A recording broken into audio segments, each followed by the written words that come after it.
Pakistan cricket team का कप्तान कौन होगा? इस टाइम पाकिस्तान में हर बंदे की जबान पे एक ही सवाल है।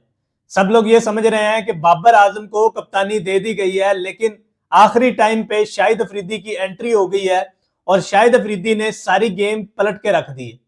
इस पे भी आगे चल के बात करेंगे। पहले बात कर लेते हैं सिलेक्शन कमेटी और पीसीबी चेयरमैन की मीटिंग को लेके। कल पीसीबी चेयरमैन और सिलेक्शन कमेटी के मेंबर्स के दरमियान एक तवील 3 घंटे की मीटिंग हुई, जिसमें दो नाम जो थे उन पे बड़ी बहस हुई। यानी दो नाम दिए सिलेक्शन कमेटी ने कप्तानी के लिए पीसीबी चेयरमैन के सामने। अब पीसीबी चेयरमैन ने फैसला करना था कि उन्होंने उन दो नेम से किस नेम पे एग्री करना था। यानी बाबर आजम और मोहम्मद रिजवान, ये दो नेम्स थे जो पीसीबी चेयरमैन को दिए गए। अब मोहम्मद रिजवान के साथ आपको पता है फाइनल जो हुआ था मुल्तान सुल्तान और इस्लामाबाद यूनाइटेड का, उसमें एक मसला हुआ था कि मोहम्मद रिजवान ने थोड़ी कह लें कि र्यूड बिहेवियर किया था मोहसिन नकवी के साथ, जिस वजह से मोहम्मद रिजवान जो है उसको बेस बना के, और दूसरा जो उन्होंने गजा के हक में ट्वीट किया था 2023 के वर्ल्ड कप में, ये मतलब मंतक मुझे समझ नहीं आ रही क्यों ये दी जा रही है, लेकिन ये दो मेन रीजन हैं उनको ना कप्तान बनाने की वजह। अब जियो न्यूज जो कि पाकिस्तान का एक बड़ा चैनल है, उसने इस न्यूज को रिपोर्ट किया है कि बाबर आजम को कप्तानी दी जा रही है। इसके अलावा स्टार्टअप पाकिस्तान जो कि पाकिस्तान में न्यूज की एक बड़ी वेबसाइट है, उन्होंने भी इस न्यूज को ब्रेक किया है कि बाबर आजम को कप्तानी दी जा रही है पाकिस्तान क्रिकेट टीम की। अब इस खबर में हकीकत तो जरूर है कि बाबर आजम ही इस टाइम फेवरेट दिखाई देते हैं। यानी 90% चांसेस हैं कि बाबर आजम पाकिस्तान क्रिकेट टीम की कप्तानी करते हुए आपको दिखाई देंगे।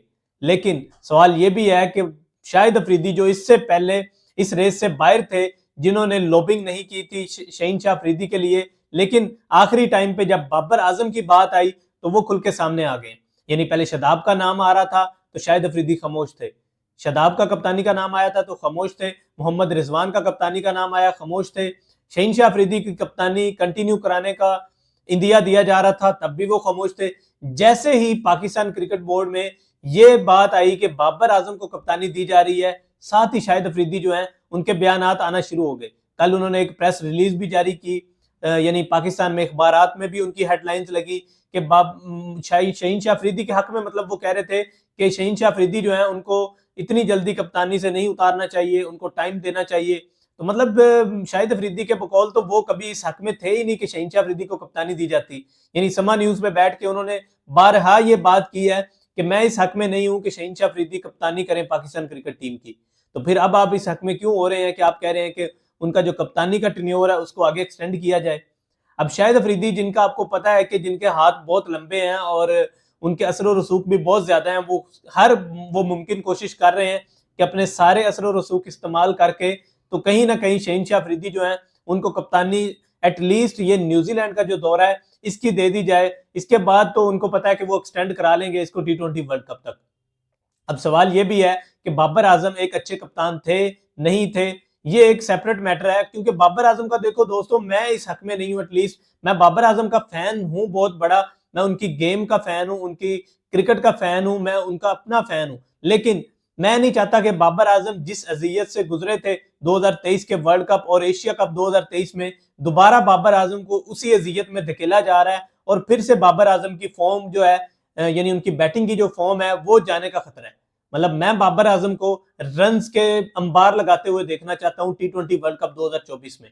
मैं चाहता हूं एज अ फैन कि बाबर आजम वर्ल्ड कप 2024 में एक तो टाइटल भी पाकिस्तान को जितवाएं, दूसरा अपनी बैटिंग से वो अपना लोहा मनवाएं दुनिया में। यानी 2023 के वर्ल्ड कप में हमने देखा बाबर आजम बुरी तरह से फेल दिखाई दिए हमें, लेकिन बाबर आजम T20 में एक अलग ही प्लेयर दिखाई देते हैं। यानी आपने पिछले जितने भी T20 वर्ल्ड कप हो, एज अ कैप्टन अगर हम उनकी बात करें तो एज अ कैप्टन भी उनका रिकॉर्ड को इतना बुरा नहीं रहा। देखें जब बाबर आजम को कप्तानी से हटाया गया था तो उस टाइम टीम की बुरी कारकर्दगी थी, लेकिन उसको बेस बना के बाबर आजम की कप्तानी जो है वो छीन ली गई। एक गलत टाइम पे बाबर आजम को कप्तानी से हटा दिया गया। अब बाबर आजम मेरे ख्याल से थोड़े अनलकी कैप्टन भी हैं, उन पे ये बड़ा यानी सवाल या निशान है कि वो एक लकी कैप्टन नहीं है। देखिए क्रिकेट में आपको लक भी बहुत जरूरी होती है समटाइम।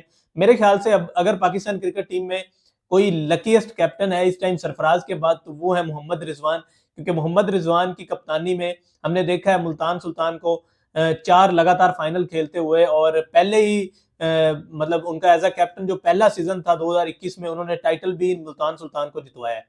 तो मेरे ख्याल से तो रिजवान को कैप्टन बना देना चाहिए बाबर आजम की बजाय। आप लोग क्या समझते हैं? मुझे पता है बाबर आजम के बहुत फैन है यार, बाबर आजम के मैंने पिछली वीडियो बनाई थी तो बड़े लोगों ने कमेंट किया था कि बाबर आजम को ही कप्तान होना चाहिए। तो मैं समझ सकता हूं आप लोगों की फीलिंग, और मेरे ख्याल से बाबर को यार गलत टाइम पे उतारा गया था कप्तानी से। अब बाबर आजम को मेरे ख्याल से कप्तानी नहीं लेनी चाहिए, क्योंकि देखा जाए पाकिस्तान क्रिकेट टीम में सबसे बड़ी कोई हेडेक है तो वो है पाकिस्तान क्रिकेट टीम की कप्तानी। तो आप लोग क्या समझते हैं कि रिजवान, बाबर या फिर शहीन को कप्तानी करनी चाहिए T20 वर्ल्ड कप तक? आप मुझे कमेंट्स बॉक्स में अपनी राय से आगाह कर सकते हैं। अभी तक की वीडियो से इतना ही यार, वीडियो लाइक जरूर किया करें यार, आप लोग वीडियो देख के तो साइड पे हो जाते हैं। और मैं देख रहा था 99.9% लोग ऐसे हैं जो मेरी वीडियो देखते हैं लेकिन चैनल को सब्सक्राइब नहीं करते। तो काइंडली यार चैनल को जरूर सब्सक्राइब किया करें ताकि आने वाली तमाम क्रिकेट की अपडेट्स आप तक आसानी पहुंच सके। तो अभी तक की वीडियो से इतने ही दोस्तों, अपना बहुत सा ख्याल रखिएगा और दुआ में याद रखिएगा। इंशाल्लाह आपसे मुलाकात होगी अगली वीडियो में। सी यू लेटर।